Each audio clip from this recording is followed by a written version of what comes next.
How's it going, everybody? Got a new video today. New project. Hopefully a good chunk of this gets rolled into one video. I ended up buying this thing, and it is from what I could find, a 2003 Polaris Ranger 500 4x4. And I didn't really have any plans for it, but we'll get into that, other than to just fix it maybe and go from there. But anyway, I bought this thing from a real nice couple, and it's got 2,000 hours on it. Got quite a few hours.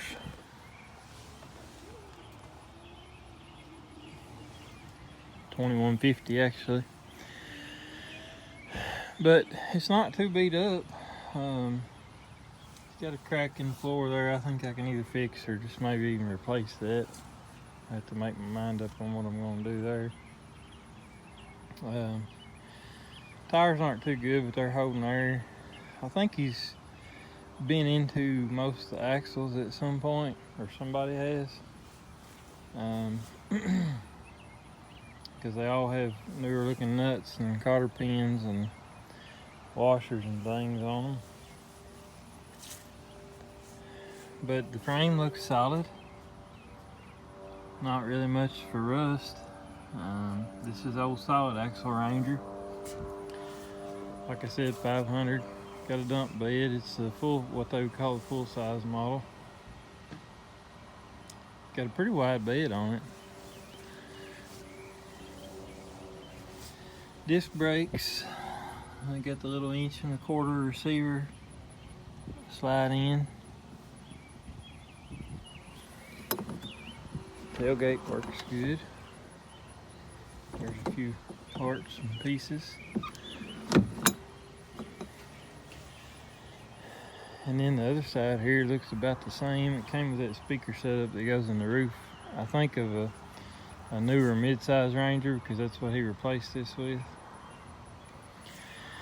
Like I said, it's really not beat up too bad. It's just been used, scratches and normal wear and tear.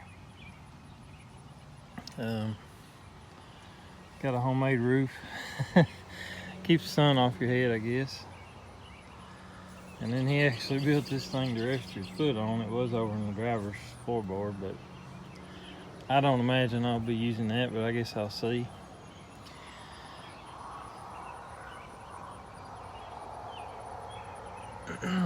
But I mean, it's, fairly straight. Missing some lug nuts, and some of them are wrong. The hood on this thing flips up like this, and you have a pretty good little storage area there. And your radiator's underneath. And the electrical is behind it, pretty much. And here is the VIN and the date code. 2003. He told me he thought it was a 98, but it's an 03, so I think they're about the same machine either which way. I don't think it really matters a lot as far as that goes. It's got high, low, neutral, and reverse. Just for anybody that's never been on one, it's kind of the same as most other side-by-sides. Belt drive, but it doesn't run. Y'all probably knew that was coming. A few parts. So the guy said that his children were driving this thing out in the field, and they came in and said it died on them, and he ended up tearing the top end off of it. Come off of there. And it's temporarily bolted back on. You can tell there's bolts gone and, you know, things apart. He just put it back on just to keep dirt out, which is good. And but basically what he found was, let me walk around the other side. The piston is scored really bad, and the rings are galled and stuck. And so basically it had lost compression. It's really not too bad on this side, but this side is not too good. So basically it had lost compression, and that kind of did it in. He wanted to take it apart and see what was wrong with it, but he decided that it was more project than he wanted, and so they listed it for sale. And he had already bought like a 2011 or 14, I can't remember what he said. I think he said 2014 mid-size Ranger. So he'd already bought the replacement for this thing. And before I went after it, I was curious. I got digging around online, and the parts for this, the engine parts for this, by that I mean the cylinder and the piston and the gasket kit and everything, are really cheap. So I thought if the rod bearings are good, I would take a chance on it. And so I went over there, and he actually was, they were really nice people, and I told him I would like to, the lady told me it was a part, and so he said, yeah, we can take the top end off if you want to look at the rod bearings, just a few bolts. So we did that, and the rod bearings are good and tight, and there's no scoring on the rod, and it doesn't look like it's really been too hot. So I decided I'd take a chance on it and just try to buy me a top end kit, just a cheap cheap no-name top end kit, and take my chances on it and see how it goes. And so basically that's where we're at. I haven't done anything, haven't unloaded it. I really would like to wash it before I put it in the garage. I know it's hard to see out here in the daylight, but it's kind of caked with oil and grease. But kind of hate to work on it like that, but I don't know if I'm gonna be able to wash it enough to matter without getting a bunch of water in the engine. I really don't want to do that, so I may just have to work on it how it is and then wash it up after I get it back together. But anyway, that's the plan. I'm gonna try to put a top end on this thing and get it going, and I actually have some ideas for using it over on my creek property. Whether or not I sell it later, I don't know, but I think I'm going to use it to haul some brush off the creek bank and up over to the other side, and maybe move some creek rock, and I don't know. We'll just try it out and see how it goes. He says everything worked fine except for the top end, obviously. And also, for some reason, he started to remove this axle, and he left the caliper laying, and then I think he realized that it wouldn't fit his newer Ranger. I don't know why he thought it would fit, because the mid-size is quite a bit different. And so anyway, I'll have to go over a few things, get some lug nuts for it, make sure all the axle nuts are good and tight, and that everything's good. But anyway, he says everything worked. Four-wheel drive worked good, all that. So I'm hoping we can get a top end on here. And I also ordered a water pump kit, just because I have a feeling it might have overheated on those kids, and maybe that's why it did what it did. And I might even put a coolant temperature gauge on the dash, just because I feel like that would be a good thing to have. Just drill a hole and mount an actual gauge in there, because I think it's got an overheat light, but I think that's about it. There's no real instrumentation, no gauges, so anyway, I want to get this thing unloaded and get it in the garage. Whether or not I decide to wash it, I'm not sure, but I'm gonna get it in the garage, and then I'll get the old top end pulled off. It's just a few bolts because everything's kind of loose, and we'll check it out a little more.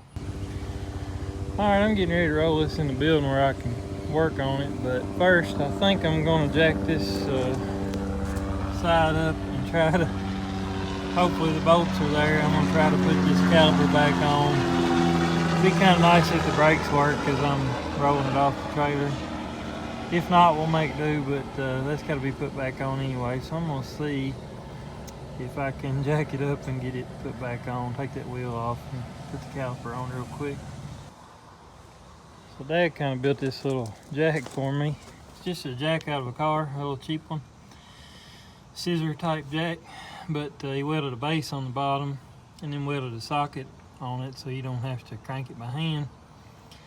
And there's not much to it. You just key your gun into it. Start going up. My gun won't cooperate. All right, I got my gun in there now.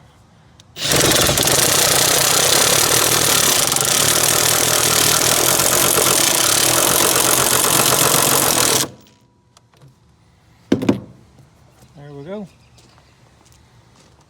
Works really good for stuff like that, and it's super light compared to throwing a floor jack up there or pumping a bottle jack. It's a lot quicker, so pretty handy.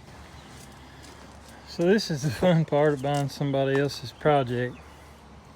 You know, these are all the bolts. Cam gear, intake tube, carburetor, I think that's a carburetor brace. But I did find these two bolts, and I believe they're the caliper bolts. So I'm gonna get them put in. Got the wheel off, got the caliper slid on. So I'll get these put in and kind of pump the brakes up. Hopefully they work. And I also did find that this is a little bit loose, just slightly.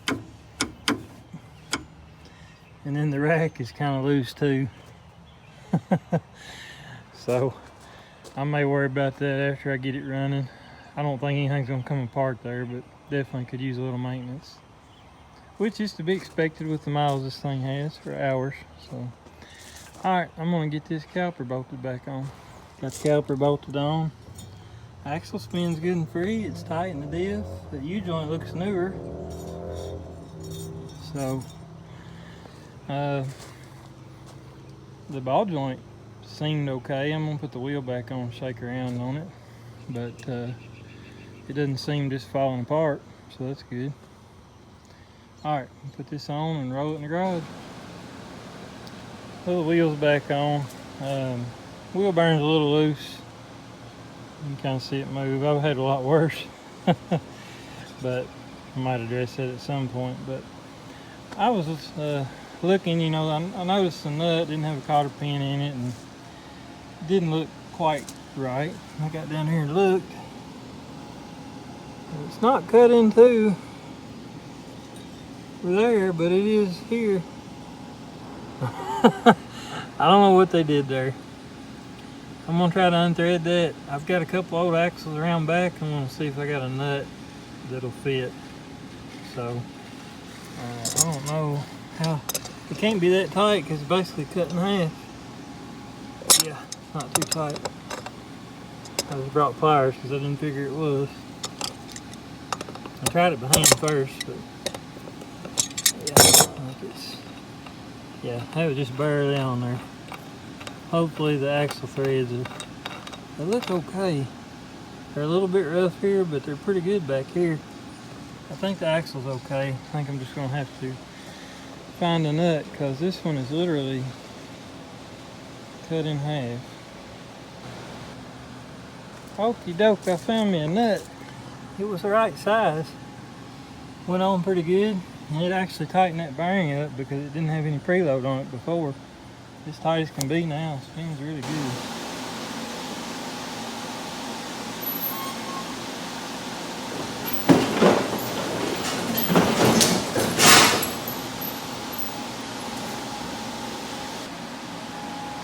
Alright, so I've got the top end off. Like I said, it was already unbolted. And well, it was already loose. He'd already had it off, so I just went ahead and took everything off. Like I mentioned before, there's no play in the rod. It's not rough or anything in the top of the rod there where the wrist pin goes through. Everything looks good. I did just notice this hose has a cut in it, so I'll have to address that. I'll have plenty of cleaning up to do before I can assemble. Here's my kit. I don't know, it was like $40 or something. Comes with the aluminum water pump impeller. The plastic ones are known to break, and I guess they can melt if they get hot enough. But this aluminum one should last a long time. This is just an off-brand kit. It comes with a bearing and a seal, and then the mechanical seal and the gasket.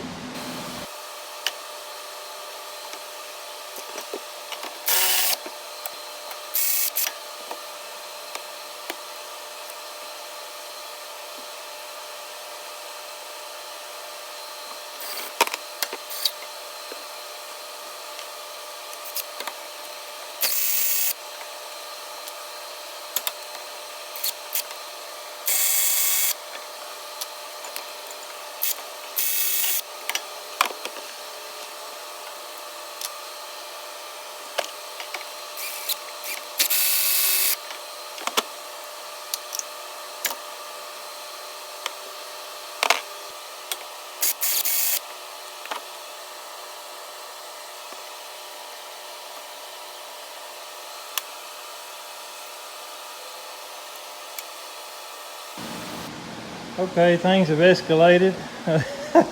Had to take the fuel tank out, and then I had to fight this out. It fought me the whole way, but I was in the end able to take this little chisel, kind of flat on the end and round, and I got it wedged in there at an angle and started driving this seal down. You can see where I mashed it down.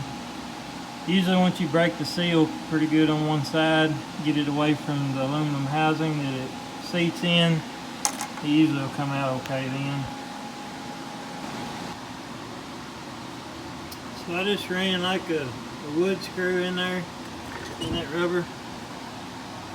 I'm going to try to just pull it out with my pliers now. I think it's loose. Thought it was loose. There we go. Well, I don't think I caught much of that.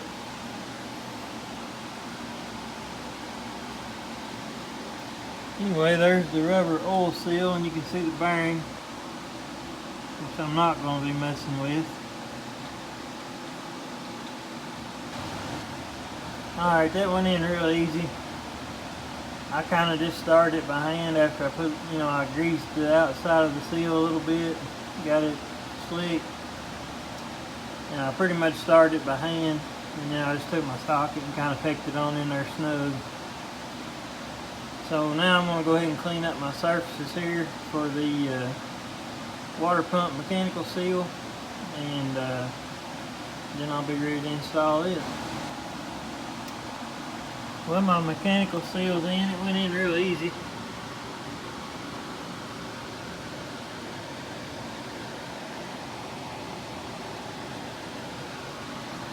Then there's a little O-ring seal that goes behind it on the shaft.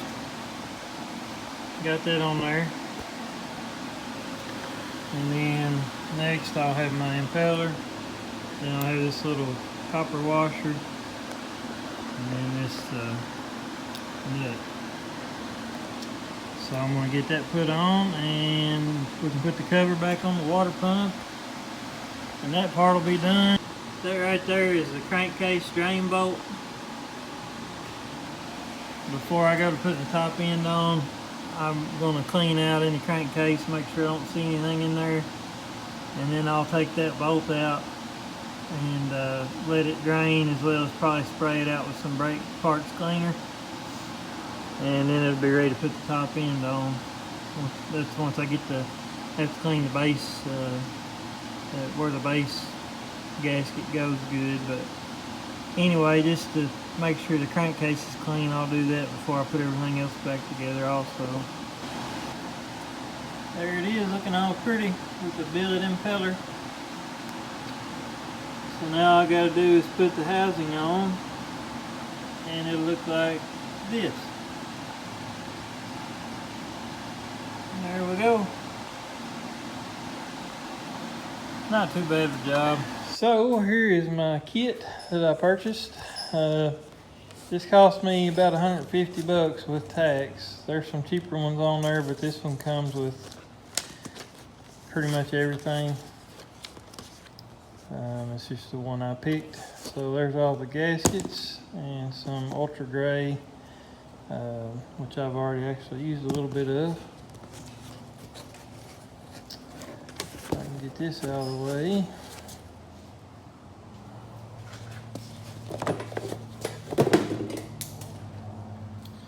Then we look over here. They gave me some thread locker. Can't go wrong with having some of that. And then in here, my cylinder, my timing chain tensioner. I think the rings are in that bag there. There's the coolant elbow. That's where the oil filter goes. It's all packaged pretty nice in plastic and foam. I mean, really, the way they package it, shouldn't be anything much can happen to it, honestly. Unless it really gets beat up hard, because it actually all comes in a bigger box with a bunch of peanuts. But, and then it also came with an air filter and an oil filter, which is another reason I bought it. Just simplicity of getting it all in one go. And it was plenty reasonable. So I'm going to get my piston dressed with some rings, and then slide my wrist pin in and put the piston on the rod, and then I'll be ready to try to set the jug on. So I got my piston dressed up with some rings. This is what Polaris is calling the magneto side. That's where these dots go.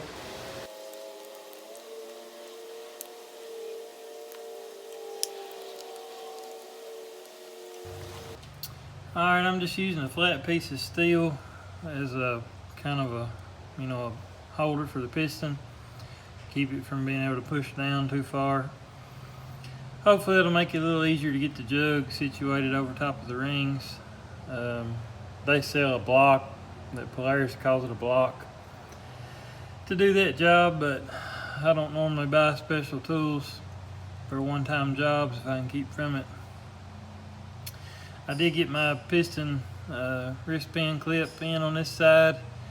It actually was one of the easier ones I've done. I was able to just use my thumbs and kind of work it in there, and it clipped in real nice. So some of them seem overly stiff to me, but anyway, I'm going to try to set the cylinder down on there.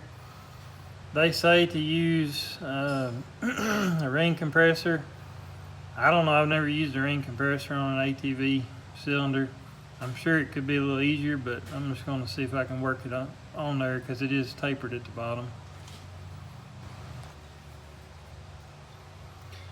Alright, I did oil my cylinder up good, and the piston's got a good amount of oil on it.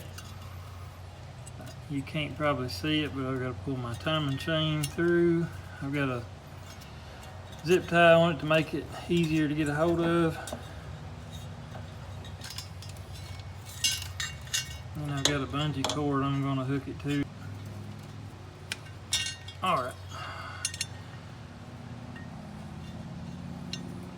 So, just need to work it down on my piston and rings now.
Okay, I got my jug on.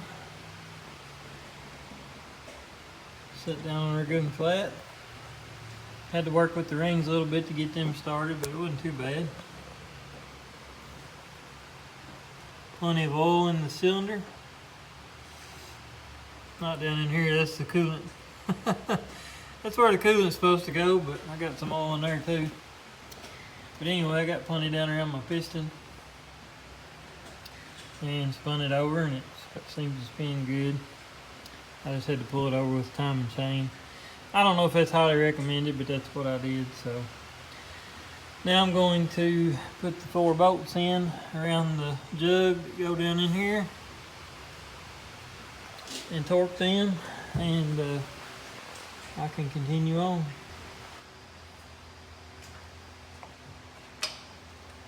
Final torque, 46 foot-pounds in a crisscross pattern.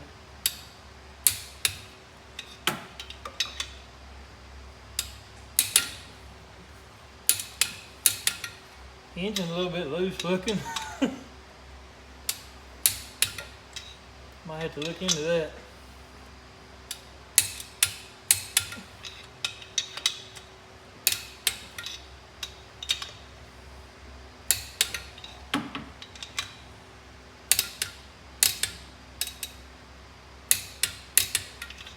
Alright. So I got those bolts torqued. I went 15, 30, and then 46 foot-pounds, I think it was. And there's just 4 of them. Take a 12mm 12-point socket. Now the hard part is I have to find the 2 bolts that go in these holes here and then torque them. And I've got plenty to choose from. Cam gear, yeah, there's all kinds of bolts in there, so I gotta figure that out. So looking at the rear motor mounts, I mean, they move, but they're not bad. I mean, they're made to flex.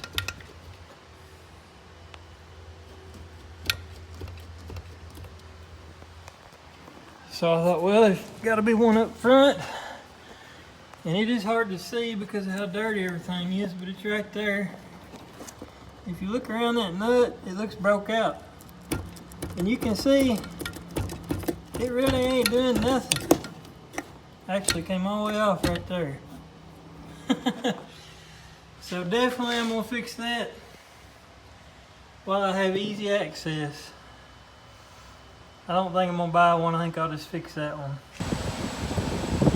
Now it's time to kind of take a look at this cylinder head. Just looking, I think the cam's okay, but some of these earlier Polaris 500s were bad for eating the cam. And so I'm gonna check it out real good. And I also bought valve seals. I'm gonna go ahead and just put those on, and I'll lap the valves while I'm in there. And run this thing through the parts washer and degrease it a little bit, hopefully get it looking a little cleaner.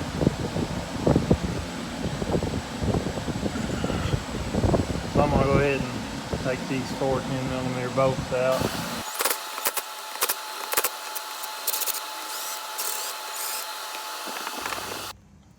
So I got the rocker shaft out there, and just kind of looking at the cam here.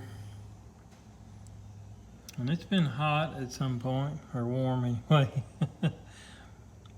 It spins freely in there. It doesn't feel loose in the bore, so that's good. But it does have some kind of gauting on it. I can feel that. I can catch my nail on that a little bit.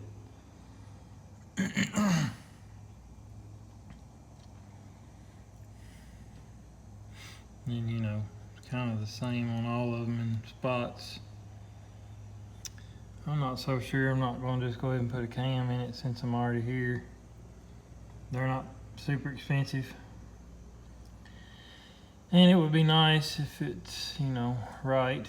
I think if I do, I'll put a HO cam in it. I don't know, that may be what it already has. But they're supposed to have a little more power, but you're also, I think, supposed to use a larger carburetor. You're not supposed to, but to get the maximum gain, you kind of need the bigger carburetor to go with them. So anyway, I'm going to inspect a little more, and I'll let y'all know what I decide here. Well, I cleaned the hay up a little bit in the parts washer. I'm going to go ahead and unbolt this piece, this little plate here. I think that's got like a cam retainer of some kind in it.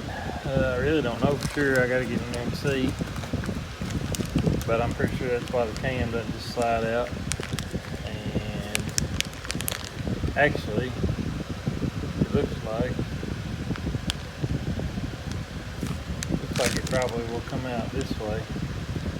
And I have to take my thermostat housing off as well. This is my new cam. It was $45 for a new cam and all new rockers. So, and they're just cheap stuff, but we'll try it all out. Hope everything works good. So, anyway, I'm gonna go ahead and get these pieces off and swap the cam in. Well, I'm gonna get that out, and I've got to get my valves out of it next. So 3 bolts here and 2 bolts here. 2 bolts get your thermostat housing off, and then the 3 bolts get this cover off, and then the cam will just slide right out. Looks like pretty simple design. There it is. You can see it doesn't look the best.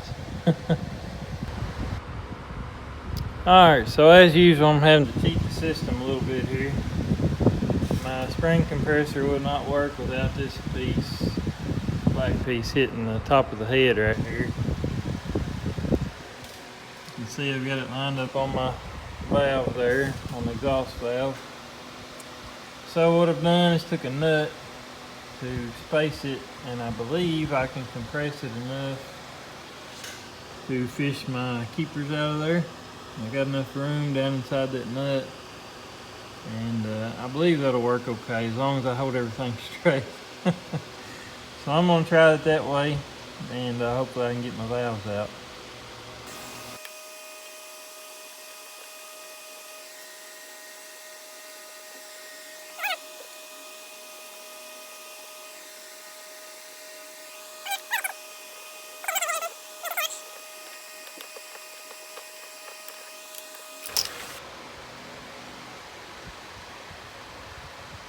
There we go. Now I'm able to slide my valve out. Well, I had to get really creative on the next exhaust valve. I had to run it up through the timing case, or the timing chain slot here. But you can see the keepers have fallen out. I'll have to kind of maneuver everything to get both of them out of there probably, but they're loose, so. So I've gone ahead and lapped this valve. You can tell the difference. This one hadn't been touched, other than I did kind of wire wheel it a little. This one, you can see the gray here where it's been lapped. It's seated back in.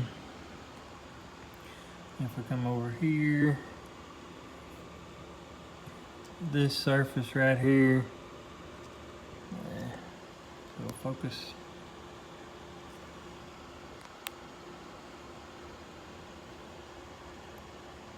This surface right here is kind of where the valve's going to be seating. And if you look over here, this one's got some black on it. It's not cleaned up like this other side. So I'm going to get the rest of them done. Alright, got my valves lapped in, new valve seals. I've cleaned the head up, you know, pretty good, washed it out best I could, get the dirt and stuff off it. I still need to clean a little over in here probably, but went ahead and surfaced the bottom, or the mating surface where it'll mate with the jug. There's my new camshaft. And then here's one of my new rockers. There's three rockers. But you can tell how shiny and smooth that is. I think that'll be a big improvement over what I've had. And then also, this is missing the decompression ball. There's a little ball that comes out right there in that hole. You can see this has a flat spot, and that lets the ball sink in. So here's a new cam. You can tell how nice and shiny and smooth it is. Looks great. Same deal with the decompression mechanism here, but you can actually see this one work. You can see the ball right here. You can watch it retract and pop back out. So with your engine at cranking RPMs, it's going to be like this, and then once it gets up to idle speed, it's going to draw in, and that's no longer going to be touching your rocker arm. That's why these engines are kind of noisy when you first start them, and you hear them, they sound chattery. It's that ball hitting the exhaust rocker arm every time it comes around. It's just kind of noisy, but it does its job, makes it easier to start, and then once it's running, it draws in like that, and you don't hear it anymore.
So I've run into a little snag here. I've got all this, everything's assembled, but these bolts are just loose. There's nothing tight. The problem I have is my intake and exhaust rocker. It's tight all the way across, but these two right here, the rocker, the intake here and the exhaust here, if I move the exhaust, the intake moves with it. It's hard to show it, but I'm gonna pull up and the intake will go down. So, and it's tight. These things should they should move real easy. You like that noise there I made, didn't you? Anyway, I guess what I'm gonna have to do is pull this apart and just surface one of these. So I took the rocker shaft back apart and I pulled the exhaust rocker back out of it, and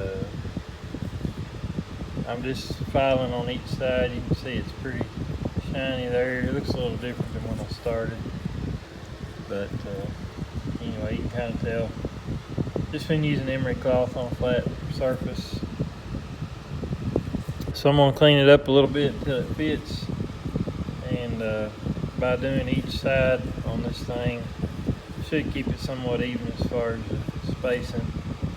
And I mean, I don't think you can hurt it too bad, but just need a little clearance so it can fit. So I'm gonna file some more and then clean it up and try to reinstall it. Okay, so I took a grinder and just did the best job I could at keeping everything flat, and did a little clearancing, but I've got it moving really smooth now. It was tightening up even more when I put these bolts in, so I had to test fit a couple times, but I mean, everything's good and free. This is how it should move, you know. So there's plenty of clearance that everything's happy. So I just used the grinder and lightly, you know, went around the outside trying to be as even as possible, and then I took some emery cloth and kind of sanded flat against it to finish it up, and took a couple tries, but it's good. Everything is snug, but it's got plenty of clearance for free moving and for oil to get in between everything. So now I'm going to put it together.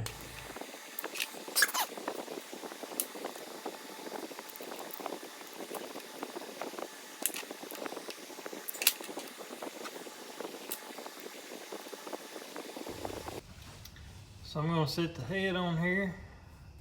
Got everything lubed up in here. There's a little bit of oil in there, which will be fine. I got my dowels transferred. This one got boogered up just a little. Make sure you put your guide in here. This is the tensioning side. Tensioner goes in up here, but then the bottom has a guide that has to go in before the cylinder head goes on. If you forget that, you'll probably have a bad time.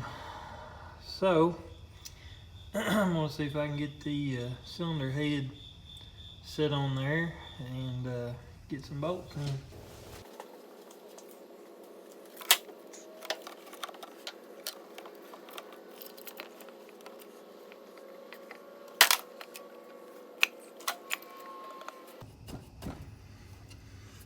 There we go. This dowel over here is a little bit tight, but it went okay. Got my timing chain through. Went ahead and adjusted my valves on the bench, so we're good there. Good deal.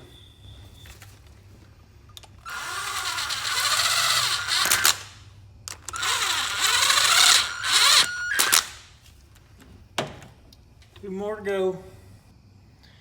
All right, y'all. This video is probably getting kind of long by now, but at least I feel like I'm making good progress. And I think in the next video on this machine, I hope to hear it run pretty soon.